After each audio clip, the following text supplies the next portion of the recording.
একজন বয়স্কা মা হঠাৎ করে এসে আমাকে জড়াই ধরছেন। সেটা নিয়ে এক শ্রেণীর ইতর দেখলাম বুলিং শুরু করেছে। তোদের কি মা নাই? জুলাইকে তোরা স্বীকার করিস না?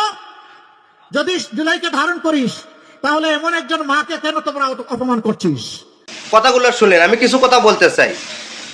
এই যে আবেগে আবৃত হয়ে জুলাই যুদ্ধর মা তাকে জড়িয়ে ধরছে, সেই মুহূর্তে তার করণীয় কি?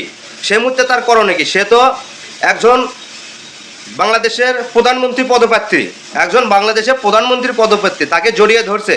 আর সেটা নিয়ে কিছু মিডিয়া যা তা লটাচ্ছে, যা তা করিচ্ছে, যা তা শুরু করে দিয়েছে। সেটা হচ্ছে যে মিডিয়া হোক বা কর্মী হোক আর যেটাই হোক। কিন্তু ভাই যে কথা বলি, তাকে জড়িয়ে ধরার পরে যখন ধরছে তখন তার করণীয় কি? একটু ধরছে তো, এই তো। কিন্তু আসলে সে জিনিসটাকে আপনারা অন্যদিকে নিয়ে যাচ্ছেন। আর যদি তাকে যদি ওভাবে না ধরে তাকে যদি সিটকে যদি ফেলে দিত, যদি সরে দিত, তাহলেও দোষ আসতো। তাহলে আরও বড় ধরনের একটা দোষ আসতো যে ইলেকশনে আসেনি, ভোটে পাস করেনি, এখনই দেখতে পারিচ্ছে না, এখনই চটকে ফেলে দিচ্ছে। যে আপনাদের আগ দিয়েও যাওয়া নাই, পিছ দিয়েও যাওয়া নাই, আপনারা শুধু একতরফা খালি দোষ খুঁজে বেড়ান, মানুষের খালি দোষ খুঁজে বেড়ান। আপনাদের মা বোন কি নাই?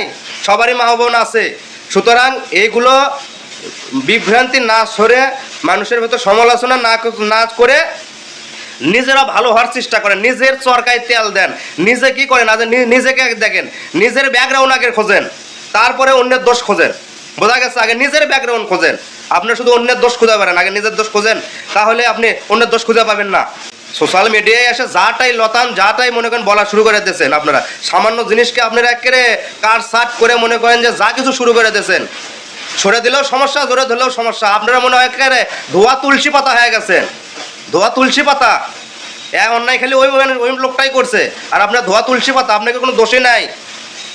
নিজের সরকারি তেল দেন, আগে নিজের খোঁজ খবর নেন, নিজের ভুল দোষ ধরার আগে চেষ্টা করেন, তারপরে অন্যের দোষ খুঁজবেন। তাহলে আপনি কারো দোষ খুঁজে পাবেন না, খালি অন্যের দোষ খুঁজে বেড়ান। আর কিছু মিডিয়া আছে, এই কিছু গোয়েন্দার শালা হলুদ সাংবাদিকগুলো আছে, এরা এগুলোই করে বেড়ায়। এদের কাজই হচ্ছে ভিউ কমানোর জন্য এগুলো করা।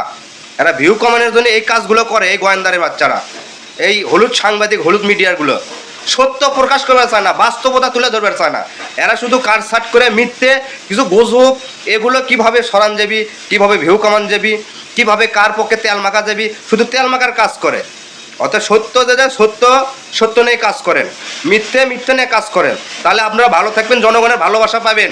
না তো জনগণের ভালোবাসা পাবেন না। মানুষ এখন ভালো মন্দ বোঝা শিখেছে, জানা শিখেছে।